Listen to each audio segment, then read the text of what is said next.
Welcome back to Strange Stories with the Seeker and the Skeptic. Today it is just the skeptic and me. We don't have a guest today. We're just going to kind of talk about some of the things that have been going on with us, some of the things that we're thinking about. So, Jonathan, what's been going on with us? So yeah, we've been doing a lot of stuff, both podcast wise and otherwise over the past several months. Brittany has published her first novel, first in a series of three, and we're going to talk about that a little bit. We are about to make a big move, very very much in a literal way. We're going from Roanoke, Virginia, to Central New York. In efforts to reduce our cost of living a little bit, have some different experiences, and give us both more time to do things like writing and editing and things like that.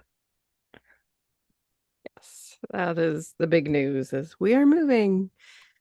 Um, To the so frigid north. uh-huh, he's my southern man is a little nervous about this. But what I keep telling him is that it has not been terrible the last couple of winters. I think any of our CNY listeners can agree to that. However, as we're recording this, the last couple of days have been quite snowy, and we are heading back north to celebrate Easter with my family, but also, start the process of moving and this weekend. So we're hoping by the time we get on the road, it will be much warmer and snow will be melting.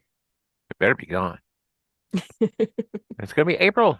April. Come on, people. April. So part of the reason, I mean, obviously we're telling you about what's going on with us and what we're up to, but part of the reason we're talking about this today is there's a little bit of a strange story attached with how we made this decision. So I'm going to back up even further. And I believe I've talked about this on the podcast before, but I don't expect you guys to listen to every single episode and remember every single thing that we say. So I'm going to tell the story again. But 2 years ago, actually, it's like 2 years ago, like almost right now, I was in Myrtle Beach with my family on a family trip. And this was, about a year after I had left my marriage. Um, And on the way home from Myrtle Beach, I was talking to my mom, and I don't know what possessed me to say this to her. But it just felt like truth in that moment. So I said to my mom, I don't know if I'm going to be living in New York for the rest of my life. And she's like, you won't? Like, where would you live? And I said to her, I don't know. Virginia seems nice. And this was before Jonathan and I knew each other. And we might have known each other like on the periphery from DDPY, Positively Unstoppable Challenge, but we weren't talking or anything like that. I don't think I knew, if I knew of him, I didn't know he was from Virginia or anything like that. So then 2 months later, Jonathan and I start talking. He's from Virginia, and you guys know how that story goes. Ended up moving here, but that definitely to me was like a download of guidance of I'm just, you know, spirit, my higher self, whatever you think it is. I kind of just think of it as my higher self. Um, was preparing me that I would be making a big move because up until that point, I really hadn't considered that too much. That I would be I'd lived in my hometown my entire life. Um, it wasn't really something on my radar, but just in that moment, I was like, I think I will be moving at some point. So that happened in Myrtle Beach. So fast forward to this January, Jonathan and I went on a trip to Myrtle Beach. And on the way home from Myrtle Beach, I had another download that was it's time to move back to New York. And the reason why is, like Jonathan said, it's a financial move for us. Plus, I do miss my family. I miss my friends there. Do I think that we'll be in New York for the rest of our lives? Probably not. It depends on how Jonathan handles the winter. But on the way home, it was just as clear as day of like, here's the plan, and here's how you both get to focus on the things that you want to focus on, how you reduce your cost of living. This is what is supposed to happen. So this happens on the drive home, but Jonathan was not feeling well. So I'm like, I can't like drop this bomb on him when he's not feeling well. Like he had a stomach bug. And so I didn't say anything. And that night, like after we got home, I was in my office and I was like thinking about it. And actually, I was watching like an online tarot reading, and the person was talking about moving in May. And all of a sudden, I felt like my hair got pulled. And I was like, what the hell? So to me, it was, I don't know who that was or what that was, but it was like, again, it was a confirmation of like, you need to talk to him about this. Well, I So, can tell you it was not me. At that point, I think I was sitting on the couch hallucinating. That was the worst stomach bug I've ever experienced. I had hallucinatory thoughts for like 48 hours yeah, those days. It was really crazy. yeah, it was not good. Um, so I did wait until the next day. He was still not in good shape, and I was not in good shape either. I started getting sick as well. But it just got to the point where I was like, I can't just keep this. It just was like in my brain and wouldn't stop. And I couldn't, like that night, I couldn't sleep because I kept thinking about it, but I was like, I can't say anything because he's sick. So yeah, while Jonathan was in a hallucinatory state, I dropped this bomb on him that I think we should move to New York, and he agreed. So that is the story of how we are planning on moving back. Or all how I'm moving back. Jonathan will be moving there for the first time to Yeah, New York. I've been in Virginia for 18 years. Yeah. That's actually not the entirety of it. There is another thing that's kind of interesting about it is the lease on this place. We're renting this house, and the lease on this place was supposed to be up at the end of August. So we thought we were going to be stuck here till, just before September. And that video she had watched had talked about people moving in May. Yeah. Well, I called my landlord, and I did not expect to have a positive conversation about this. But I figure that you don't, every question you don't ask is a no, but maybe. And I explained the situation of needing to, step out of the lease. And I also told the guy, hey, I know that you can charge a lot more for this place monthly than what you've been charging me because I've been with you for a while. How about, letting me out at the end of May? And the guy said, sure, which I did not expect.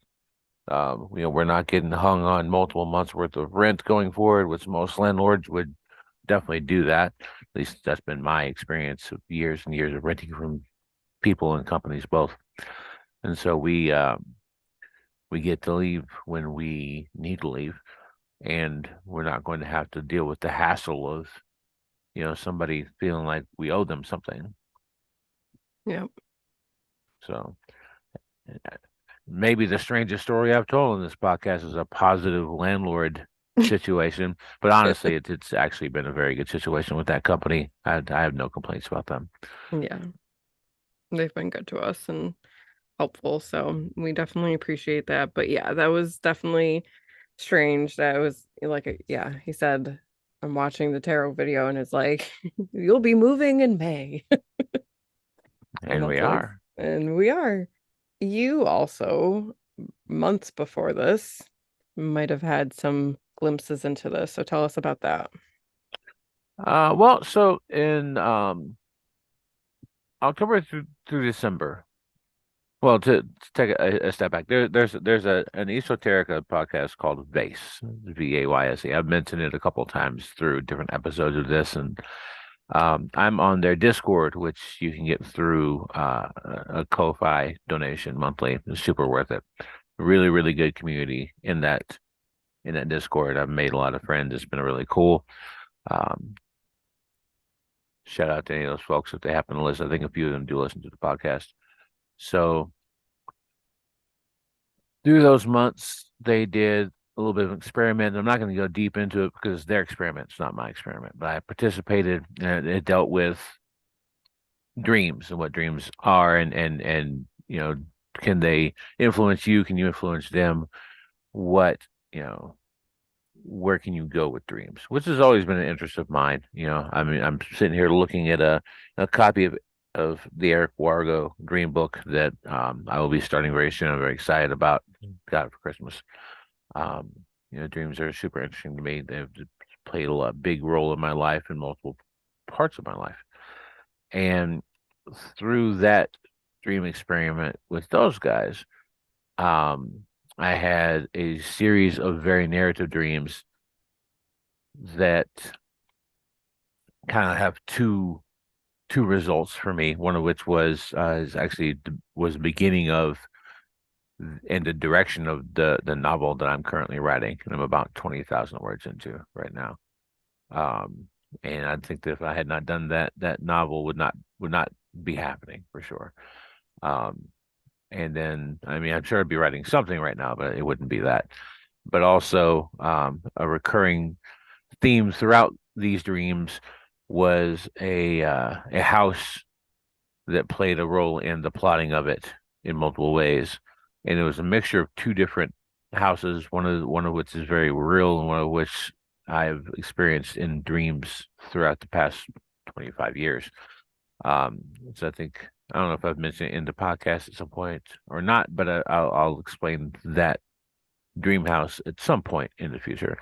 But the real house is half that dream house from long ago and half Brittany's grandmother's house in Oswego, which is the house that we are now going to be moving into.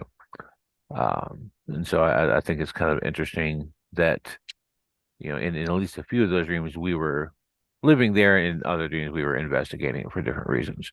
But it would definitely had real physical hallmarks of that place. Yeah, that's super interesting. I think that we've talked about this before, but it's like thinking about our past, and like, is fate a real thing? Is destiny a real thing? I don't know the answer to that, but I do feel like sometimes there's like plot points that are kind of maybe options. Maybe that's how I want to think about it, is like this is an option for us and we were both presented with the option. I think that we could have both decided no, that wasn't the right option for us and continued on this timeline. Yeah, and maybe there is.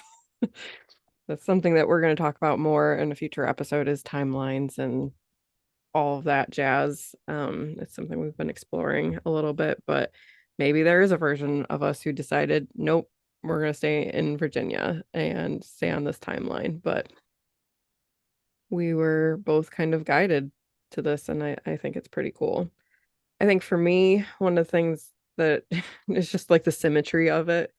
Um, both times I'm kind of having these downloads or these revelations about moving um on the way back from Myrtle Beach. And I don't know much about, I believe it's called astrocartography. And it's basically, you know, again, I know very little about this, but what I understand is it's like based on like your birth chart, like there's certain places that are like geographic locations that are kind of like aligned for you, or there's places that really aren't good for you, like the energy would not be good for you to like be there or live there or whatever. And I feel like one of the more aligned places for me is Myrtle Beach. Whenever I go there, it's so like rejuvenating for me, and I think just being near the ocean in general is that for me. I'm a very watery water sign. So I am happy to be moving back to the place where we're very close. We're on the shores of Lake Ontario, so that will be nice to be near that big body of water again. But I think Myrtle Beach is one of those places for me where it's just like that's where some of my healing happens. And that's where maybe I'm open for downloads from the universe. I don't know. But astrocartography is something that's interesting, and definitely I would like to learn more about it and even like have my chart read and just see what that's all about someday. Yeah, I'm sure we can find someone who's competent in that kind of stuff to do something like that for you. Maybe even we can get them on the podcast. That'd be interesting too. That would be very cool. So if anybody knows anything about that, or if you've had your chart read, leave us a message, let us know, because that's something I'm interested in for sure. I had a feeling that we would end up at least seriously considering doing this. I mean, in any situation with, I mean, we we're trying to be able to have time to do more like creative type things. We're both working on novels and stuff. I'm about to start researching a nonfiction book as well. Um, and with the cost of living being what it is throughout the United States, if you have the opportunity to, to pay someone you trust less than what market is, you have to at least consider it to begin with. But also, you have so many friends and family there, lots of places where we can go hiking and do different, different things. I've explored the Roanoke, Virginia area to the point of, I know everything here, and it will be cool to have new experiences in different places. So, Yeah. we have a lot to look forward to, um, even if it is way too cold for part of the year. Why don't you tell everybody a little bit about your novel and how to get it? All right. So, my book is called Maiden's Light. It is book one of the Lunar Soul Cycle, and you can get it on currently right now, just Amazon. I'm hoping to expand paperback at some point, but I have not figured out the Ingram Spark quagmire. So right now it's just Amazon. Um, but this book is what I would call new adult, which I know a lot of people are not familiar with that category. To me, new adult is like college age. It does take place at a university, and it is about a girl who grew up in foster care. Her mom disappeared on her when she was little, never knew her dad. Right before she was ready to enter college, she basically finds her dad. And so decides that she's gonna move to, the town that her dad's from, go to college there, and weird things just start happening. And she has a secret that she doesn't share with anybody. And her secret is she can see ghosts.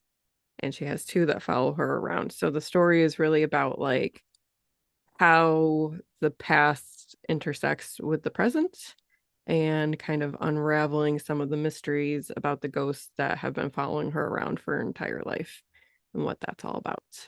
So if you like magic and mystery and ghosts and witches, then this might be a book that you like. And right now, so that's out, and right now I am in the editing process. Actually, Jonathan is editing for me the second novel in the series. And if you didn't know, Jonathan is a freelance editor. So if you need anything edited, contact him. He's wonderful. He edited. I had Maiden's Light edited before him. He kind of did a final like proofread for me. Um, but I wrote another book in November. I don't know if I've ever talked about this, but this is more of a personal development book. It's called Align and Bloom. And it's my brand of how I do emotional and spiritual healing work. So I talk a lot about like shadow work and internal family systems and vibrational alignment and that kind of thing. But he edited all of that for me. So that came out in November. That's also available on Amazon. So yeah, we um Jonathan and I kind of connected over books. That was like our first conversation was about books. We both have been huge readers for our entire lives, and we've both wanted to write for a very long time. Before I met him, I had written the first drafts of all three of these books that we're talking about. So Maiden's Light, the second book that's being edited right now, and A Line in Bloom. I just didn't know how to finish them, or I don't know if, I guess maybe finish them isn't the right word, but like I didn't have the confidence to put them out there into the world. So I had to do my own internal work to get myself ready to be vulnerable and put those books out. And And they're sometimes, very good. well, thank you. I appreciate that. So yeah, that is what I've been working on. And well, as soon as these edits are done for book two, I will be getting ready to write the third book in the trilogy. So I'm excited about that. I've been in the editing phase for a very long time. And if you're a writer, you'll understand this, but it's kind of exciting to start a new project. Like I don't mind editing, but after a while, you're just like, okay, I'm ready for this to be done and to work on something new. So I'm excited to start drafting again. What about your book, Jonathan? Tell them about your book a little bit. Well, I don't know that I'm to a point of really talking about what it is about or was in it. Like I said, I'm about 20,000 words into it.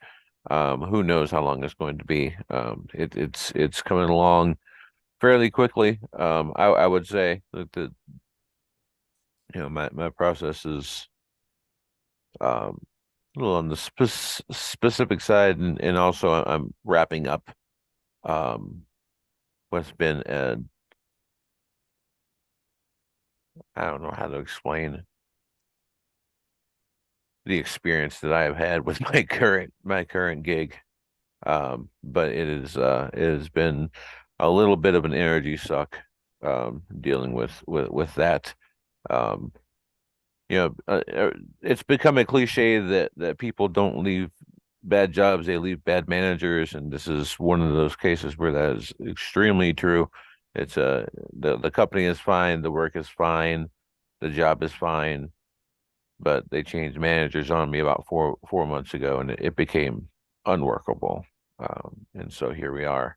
But this new situation with being in a new place is allowing us to breathe some and to take some time to be more creative, and I feel like I'm going to be able to ramp up my writing speed quite a lot mid-May on because everybody knows how much of a chore moving can be because you got to clean everything, and then you got to pack everything and decide what you don't want to keep, and then do the actual moving, and then clean everything again, and then unpack and get everything ready in your new home.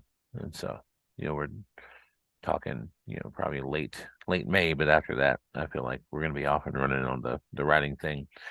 Um, After I get done with Brittany's second book, I will be looking for more things to edit. So if anybody has got a project they want to work on, my rates are pretty reasonable compared to what I'm seeing other freelancers. So yeah, Yeah. hit me up.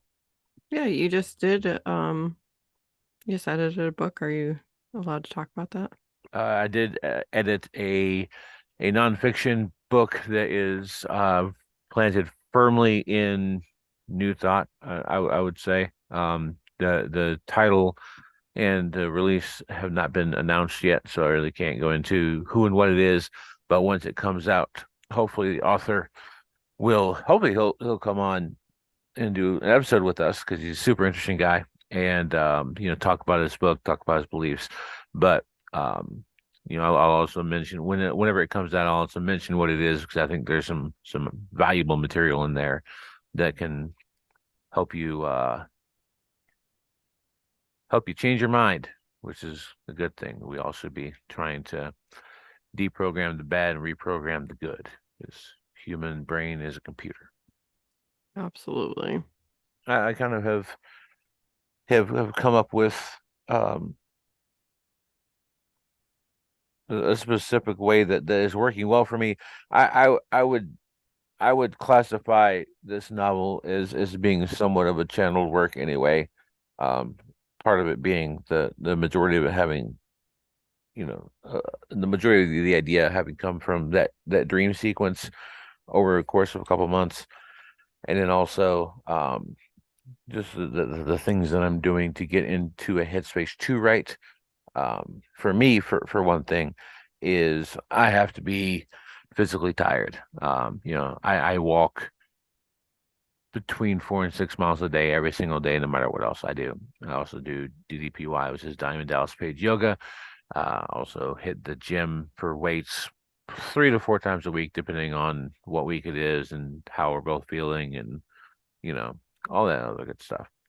And so, I've got a pretty solid 3 to 4 hours a day that I'm devoting to physical fitness, which is exhausting, purposefully exhausting. And I'll also mention that in the past 3 years, I have lost 180 pounds. So, there's a reason for me being like this. It's not some kind of weird obsession. I used to weigh 500 pounds, and I want to never be in that place again. So here we are. But a side effect of that is through all this walking and all this other stuff, it allows my brain to get into a place that I can be creative. And I can go through and come up with these ideas wherever they're coming from, and find a way to translate them to a novel. And so it usually is more towards the evening time, sometimes later at night. And then I have a specific tarot deck that I like a lot that Brittany got me a couple months ago that I'll do a 3 card reading on and look at the meaning of the cards based on the book that came with that deck. Which it's actually right here beside me. It is the Shadow Journey Tarot by J. Edward and Heather Neal. The art on it is really, really good, really interesting. Um, Really well thought out booklet with it as well that gives you, just it's just another insight thing, just like anything else. So I did a 3 card reading on that, and then also recently I picked up the Supra Oracle deck, which is based on Jungian thought and research. And so I'll do a card from that as well. And then I will turn on some music. And what I've been doing for this book, and this is actually going to be an experiment that I do within myself over what I hope to be multiple novels, is I'm going to pick a, a music artist that says something to me and just listen to their music while I write a specific thing. And for this novel, I have chosen Thelonious Monk. It's a old jazz musician and conductor that was, I think, a genius. He was just, you can't beat that guy for jazz. For me, at least, it's small chamber, mostly piano driven. His stuff never has lyrics, so there's no distraction on that. There, I'm not sure that I would necessarily would be distracted. I know that some people want words when they're writing. Some people want complete silence and couldn't handle any noise at all. Everybody's different. So, but for me, noise is good, music is good, and this is working out well for me. And so I will go through all that process and get that started, and then I'll start writing. So that's interesting. This is the first time you've said out loud to me, at least, that you have to be physically tired. Like I knew you were doing it late at night, but I didn't know it was because you needed to be physically tired. And I think I'm the exact opposite. Like I cannot be if I'm physically tired, my brain is tired too, and nothing's coming to me. But that's very interesting. Um, and I do think your process works for you. You know, what you've let me read so far is very good. I'm very interested in reading more of the story and seeing where it goes, but it's working, so keep doing it. I'm definitely going to continue to try. It's definitely in a modern urban fantasy. It definitely incorporates a lot of different aspects of esoterica. It is definitely not any one given thing for sure. And I think I see some twists coming that I think are not going to be particularly obvious. That once they're there, I think they're going to be pretty good. I'm discovering this thing as I write it. So, it's been an interesting process for me in that context as well. Yeah, our processes are so different. Like he said, he has to be tired, I have to be energized and awake. So probably like my best writing happens more in the morning than it does in the evening.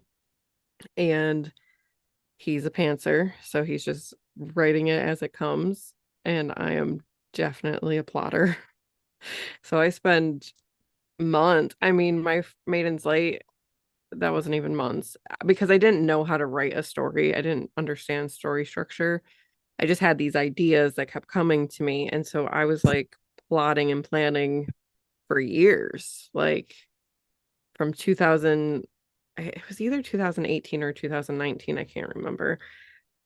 Um, the original idea came to me as a download again on a family trip, not to Myrtle Beach this time. This one was in Maine, but I kept seeing repeating eights everywhere. And at one time I saw it on a mailbox and I just had the download of kind of a huge part of the story and the character arc and was like, oh wow. And so I started just kind of like brainstorming and creating this world and creating these characters. And it took me until we were in lockdown for the pandemic before I had time. And I was like, you know what? Why not just really try to give a lot of my energy to this? And so then I started watching authors talk about, storycraft and writing craft on YouTube, and I started reading books, and Save the Cat writes a novel. That book is what did it for me. That's what clicked everything in, and I could take these years worth of ideas that I had been cultivating and plop them into a coherent narrative. So if there's any aspiring writers out there, I highly recommend that book by Jessica Brody. That really helped me a lot. Um, but I love that you're using tarot and oracle decks to kind of help start that channel. And I have done that as well. When I get stuck with something, I will pull out decks that I feel called to. One that I really like is an archetype deck, and that has helped me kind of just like flesh out different aspects or themes for the story. So I love using that as a tool. Yeah, hopefully, spelling this all out to everybody is not going to stop that from working for me anymore. So we'll see what It will happens going not. forward. Oh my See what's going on. goodness. Well, everybody, if you want to talk with us, reach out. We'd love to have you on the show. Even if you've already been on, if you've got more things to talk about, if you got more things you experienced, or just have questions about, we'd love to have conversations about this stuff. Anything weird off the wall, anything different, anything that you feel like can't be explained properly, any of that stuff, reach out. Yes, definitely. We are definitely looking to book some more interviews.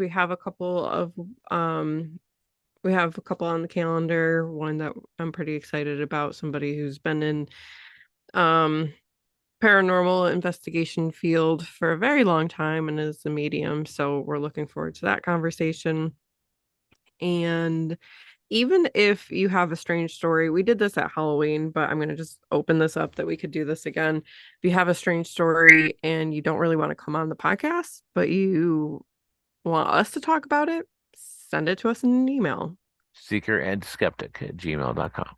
Yeah, so just email us at seekerandskeptic@gmail.com and tell us your story. And like I said, if you don't want to talk about it, but you want us to talk about it, we'd be happy to do that. I think that's kind of fun too. For sure. Yeah, so thanks for listening to our life updates. Um, and we will talk to you guys again soon.